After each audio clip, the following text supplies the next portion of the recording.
Magandang araw! Alam niya na, lagi tayong mas maganda sa araw! Woo! Nyos na eh. Anyways, ito nga yung part 2 sa kaganapan namin nung linggo sa pagsunod sa ilog. At naligo na nga rin ang person. Wala nga rin sana akong balak maligo dyan dahil napakaginaw talaga ng tubig. Kaso nga ay binasa na nga rin ako ng bunso ko at nahulog nga ako sa medyo malalalim-lalim na tubig. At nakita nyo naman, for the gilid-gilid nga lang ang pagligo ng person dahil hindi nga ako marunong lumangoy.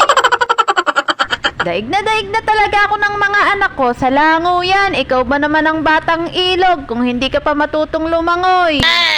Sa probinsya kasi namin ay wala naman ibang lango yan doon kundi mga lango yan ng kalabaw. At eto na nga, ipapakita ko nga sa inyo kung paano nga umahon sa napakatarik na ilog.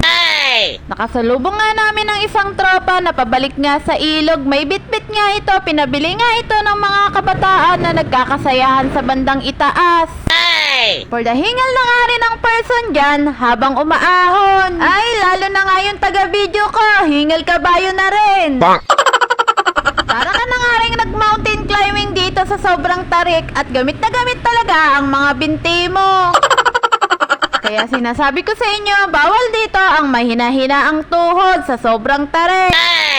Kaya madalas ang mga bata at kabataan nga lang ang laging pabalik-balik dito. Kaya kung binabalak nyo nga mag-inom dun sa ilog, wag nga kayong magpapakalaseng at mag-iiwan nga kayo ng panggapang pauwi. Ay talaga namang gagapang ka na parang unggoy at hingal kabayo.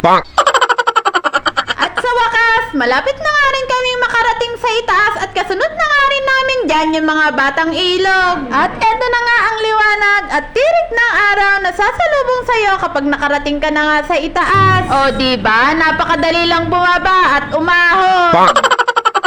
Pero kahit gaano kahirap nga yung paibaba at paitaas na pagpunta sa ilog ay sulit na sulit naman talaga, lalo na kapag ganitong napakainit dahil napakalamig talaga ng tubig doon at hindi ka talaga doon maiinitan sa sobrang lamig. At eto na nga, inaantay na nga lang namin makaahon itong mga batang araw-araw sa ilog. Kahit napakahirap talagang bumaba at tumaas ay talaga namang mga walang sawa sa pagligo sa ilog dahil napakasarap naman kasing maligo doon sa sobrang lamig ng tubig. At napakasarap din talaga dong magluto at kumain sa sobrang lamig. At eto na nga, narito na nga kami sa itaas dahil sumasalubong na nga sa amin si Haring Araw at sobrang init na nga rin talaga dito sa itaas. At eto nga ang aking taga-video, talaga namang hingal kabayo na. At tignan nyo naman, napakaganda naman talaga ng tanawin dito. At yun lang, salamat!